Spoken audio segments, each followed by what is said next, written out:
ngo bategereza ko ari bukinduke barabibura. Kubw'amahembe bohereje Imana ikayatesha agaciro. Kubw'imitongero bagutengera Imana ikayiburizamo. Kubwo kukubarira iminsi ku ntoki Imana ikaguha imyaka.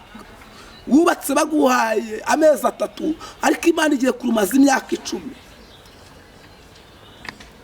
Bakubariye iminsi ku ntoki ngo na Paulo bamubarira iminsi ku ntoki ngo bategereza ko ari bubyimbirwe cyangwa ari bufatikenyutse barabibura. Kubera iki? Bagambiriye nk'abana b'abantu kandi Imana ikora nk'Imana. Kubera iki? Ububiko isezerano ryawe ribitsemo ntago Satani azikava cyangwa se ingabo zirinze isezerano Imana yavuganye nawe. Kubera ko Imana ijya kukurema ntago bari bahari. Ibwani bwa Yeremiya igice cya 12 amubwiye ngo nakumenye narakurema. Ibimbwiye Sori mu gice cya 2 umurongo wa 4 iramubwiye ngo nakumenye narakurema. Ndangije ndakweza utaraba umuhanuzi uhanurira amahanga ndetse utaraba n'urusuro mu nda y'amama wawe. Ibiri kukubaho ibyo uhura nawe ntago bitunguye Imana. Imana irabizi. Ndikumva Imana imbwenga igutabaye haburaho gato ngo usebe. Haburaho gato ngo birangiye niho Imana ije gukora. Haburaho gato ngo inzugi zifunge niho Imana ije gufungura. Haburaho gato ngo umware niho Imana iguje n'igitangaza cyawe. Kuko Yakobo yaravuze ngo ahirwa umuntu wihanganira imugerageza. Kuce kudukurikirana cyane mudahwema kutwereka urukundo natwe turabakunda cyane. Ni Java umunyamakuru wa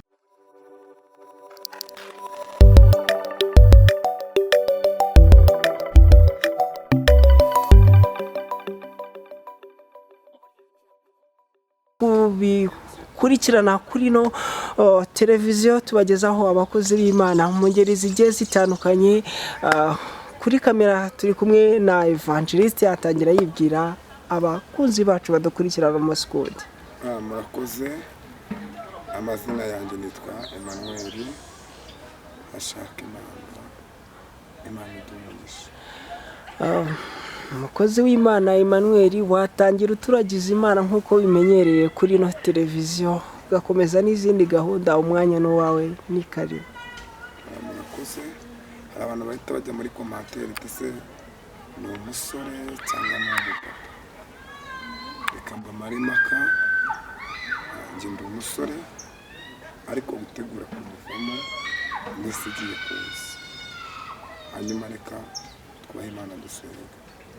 Uri Imana ivuga bikaba, urera kandi urakiranuka, uracyari ya Mana yera, uracyakorana n'abera, uracyari ibyiringiro bizima by'abantu bakwiringiye. Data nta mugambi ntago wananiwe gukora, na n'uyu munsi uracyakora, uracyakiza, uracyatabara, uracyarengera intore zawe. Hanyuma Nyiringabo Imana nyemerera njye w'isaha uje hano Nyiringabo Imana wicaye imbere ahangaha naba ari ngiye uvuga, ahubwo Nyiringabo Imana umbere microphone wowe wirangururire presence yawe ibe ku buzima bwacu. Turakoze kubyumvisha mu izina rya Yesu, amen. Murakoze. Imana ibaha umugisha. Nkuko mubizi twebwe turi abantu bahamagawe n'Imana. Ntabwo ibi tugezemo ari byo gutakariza Imana icyizere, nkunda kubivuga, ahubwo ibihe tugezemo ni ibyo kugirira Imana icyizere. Hanyuma wowe uneze amatwi nubwo watahana akangaka kaba gahagije, uracyameze nk'uko wari ugihamagawe Imana ikiguhamagara, cyangwa watakaje umwana hasigaye ingobyi. Ijambo riravuze ngo nuko Yesu amubonye amugirira impuhwe aramwegera aramubwira ngo wirira. Ngo nuko Yesu yegera abikoreye ikiriba, amaze kubegera arabwira ngo mugishyire hasi. Birivuze ngo ni umwana w'umupfakazi wari wapfuye, umwana w'ikinege, umupfakazi wo mu mudugudu bita Nayiri. hanyuma Yesu nawe akugirire impuhwe. Nimba utakiri mu bihe byo gusenga, nimba waravuye ku Mana, Imana ikugirira impuhwe. Nimba utagikora nibature, nimba utagifasha nk'uko wafashaga, ongera ubwire Imana yongere ikugirire impuhwe. Data ni umubyeyi, ngo nuko yegera umwana wapfuye aramubwira ngo muhungu kanguka. Iri jambo riri muri Luka ibice bizaho 7 umurongo waho wa 13.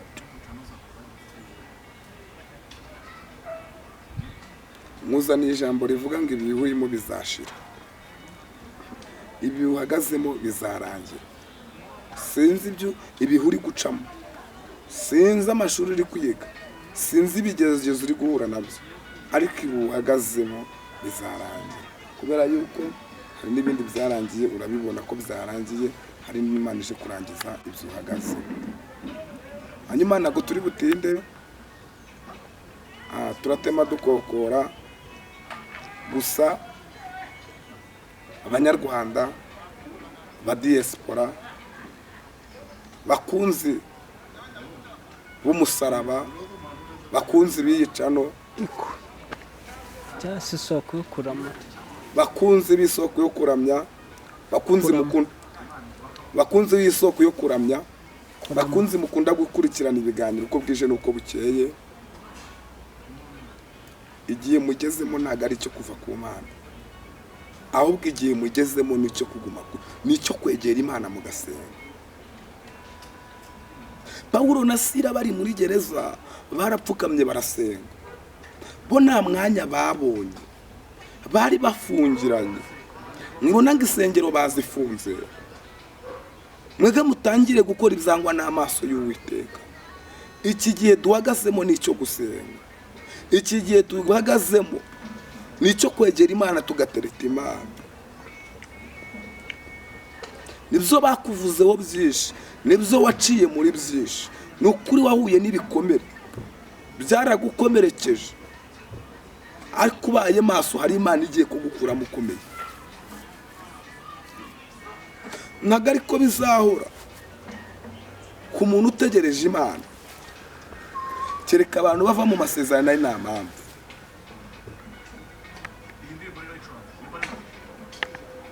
Hanyuma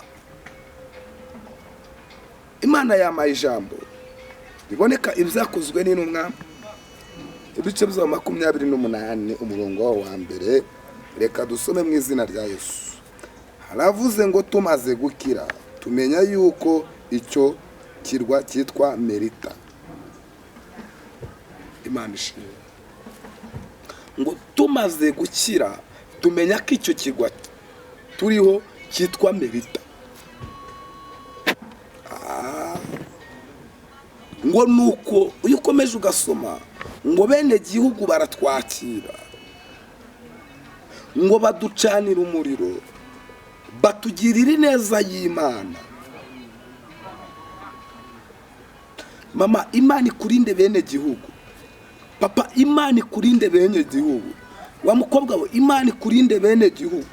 Wa musore we, Imana ikurinde bene gihugu. Muzima mvuze ngo Imana ibarinde bene gihugu. Bene gihugu bazi ukuntu bayeho, bene gihugu murasabana, bene gihugu muraganira, bene gihugu n'inshuti zawe za hafi, kuko ntabwo uzarwanwa n'umuntu utakuzi. Hoya, wowe uzarwanwa n'umuntu ukuzi.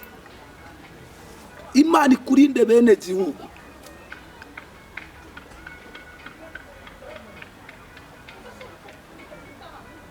Ngo nuko bene gihugu barangije, Pawulo amaze gukoranya umuganda, bivuze ngo igihugu cyari icyabo, ngo nuko bamutega ikikururuka, ngo nuko kiva mu muriro kimuruma ku gikonje.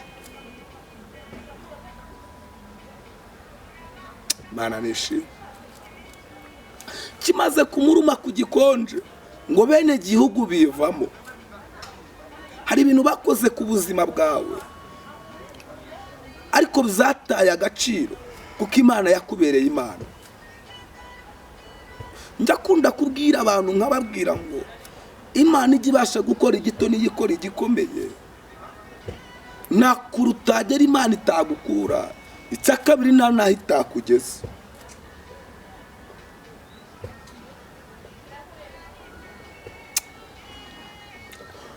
Reka mbahanurire mu ijambo rivuga ngo nubwo uri mu gihe, ariko hari iminsi igiye gutungura ibihe ku buzima bwawe.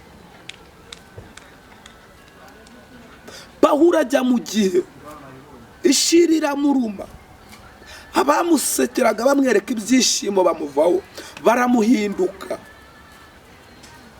Iyo ugeze mu bikomeye nibwo ubasha kumenya abantu abarimu. Iyo ugeze mu bikomeye nibwo ubasha kumenya inshuti zawe. Iyo ugeze mu bikomeye nibwo umenya imiryango. Iyo ugeze mu bikomeye nibwo umenya ugukunda. Hanyuma bene gihugu kuko yarazi yuko bamukunda ngo nuko baramwihinduka, baravuga ngo idacu rwa kibera niribuze kumukundira kubaho nubwo arokotse inyanja. Baguteze bwa mbere niwapfa, bakoherereza amahembe niwapfa, baragutongera niwapfa, barakuvumye, bategereza ko imivumo igukurikirana Imana ntiyagufata. Babonye byanze, bajya kugura izindi mbaraga, bajya gushaka ubundi bukonikori bwabo bwo kugira ngo bakoherereze. Baravuga ngo ibi byo noneho tugiye gukora ntabwo biri bumusiga amahoro, ntabwo biri bumukundire kaza ku, ntabwo biri bumukundire kaza kubaho. Reka twemere dutanga ibyacu, ariko natwe tubone ubuzima bwiwe. Mu buzima bagutera batagishije Imana inama, nayo ikagutabara itabagishije inama. Pawulo bamwohereje igikururuka, Imana iri kubireba, kubera ko ntabwo Imana ikina amajonjoro, igikina finale. Ariko bifata ubusa. Biravuze ngo bategere, baravuga ngo ntabwo iri buze kumukundira kuza kubaho idacu rwa kibera. Biravuze ngo nuko Pawulo afata igikururuka, arangije agikunkumurira mu muriro. Cyamiye isaha Imana ikagira ibintu ikunkumurira mu muriro. Cyamiye isaha Imana ikagira ibintu ikora ku buzima bwawe. Cyamiye isaha Imana ikongera ikakwambika imbaraga. Cyamiye isaha Imana ikongera ikakugarukaho. Cyamiye isaha ibi bihimbazo bya Zaburi bikongera bikuzura mutima wawe. Cyamiye isaha Imana ikakuremera amashimwe. Cyamiye isaha hariwe Imana igasubiza ibyifuzo byawe. Cyamiye isaha inzozi umaze iminsi urota Imana ikazigira impamo. Cyamiye isaha Imana ikagutabarira aho wasebeye. Cyamiye isaha Imana ikagutegurira beza imbere y'abanzi bawe. Biravuze ngo Pawulo ari kunkumurira mu muriro. Isaha Imana igira ibintu ikunkumurira mu muriro. Mu kazi wakoraga ntibyakunda, ariko Imana igira ibintu ikunkumurira mu muriro. Yewe nta shusho ufite, ariko Imana igira ibintu ikunkumurira mu muriro kugira ngo ubone ishusho. Amatangazo ni menshi, Imana igira ibintu ikunkumurira mu muriro kugira ngo amatangazo amanukwe. Nzandiko banditse ku buzima bwawe ni nyinshi, ariko Imana izikunkumurire mu muriro kugira ngo Imana yiheshe icyubahiro ku buzima bwawe, kugira ngo Imana iguhanagure amarira. Biravuze ngo akimara kwikunkumurira mu muriro, ngo bategereza ko ari bubyimbirwe cyangwa ari bupfa kindutse, barangije barabibura. Hari abantu baguhaye iminsi bazi ko uzapfa, ariko barabibuze. Hari abantu bamaze kuguhamba uri muzima, ariko hari imbaraga z'Imana zagukaho igituro bari baraguteretsemo, zirangije ziguhereza ubuzima buzima. Hari abantu bakwambuye ijambo, ariko hari Imana igiye kuguhereza ijambo. Nubwo uhagaze mu bihe bikomeye, ariko ibi uhagazemo bigiye kurangira. Pawulo yarageze mu gihe cyo kuribwa n'inzoka, ariko agera no mu gihe cyo kuyikunkumurira mu muriro. Hari igihe uhagazemo Imana igiye gukura ku buzima bwawe. Ntabwo nzi igihe uhagazemo, ntabwo nzi ishuri uri kwiga, ntabwo nzi agahinda n'umubabaro, ntabwo nzi icyo wavuganye n'Imana, ariko Imana iravuze ngo igihe uhagazemo kigiye kurangira. ngo bategereza ko ari bukinduke barabibura. Kubw'amahembe bohereje Imana ikayatesha agaciro. Kubw'imitongero bagutengera Imana ikayiburizamo. Kubwo kukubarira iminsi ku ntoki Imana ikaguha imyaka. Wubatse baguhaye amezi 3 ariko Imana igiye kurumaza imyaka 10. Bakubariye iminsi ku ntoki ngo na Pawulo bamubarira iminsi ku ntoki ngo bategereza ko ari bubyimbirwe cyangwa ari bupakenyutse barabibura. Kubera iki? Bagambiriye nk'abana b'abantu kandi Imana ikora nk'Imana. Kubera iki? Ububiko isezerano ryawe ribitsemo ntago Satani azikava cyangwa se ingabo zirinze isezerano Imana yavuganye nawe. Kubera ko Imana ijya kukurema ntago bari bahari. Ibwani bwa Yeremiya igice cya 12 amubwiye ngo nakumenye narakurema. Ibimbwiye Sori mu gice cya 1 umurongo wa 4 iramubwiye ngo nakumenye narakurema. Ndangije ndakweza utaraba umuhanuzi uhanurira amahanga ndetse utaraba n'urusuro mu nda y'amama wawe. Ibiri kukubaho ibyo uhura nawe ntago bitunguye Imana. Imana irabizi. Ndikumva Imana imbwenga igutabaye haburaho gato ngo usebe. Haburaho gato ngo birangiye niho Imana ije gukora. Haburaho gato ngo inzugi zifunge niho Imana ije gufungura. Haburaho gato ngo umware niho Imana iguje n'igitangaza cyawe.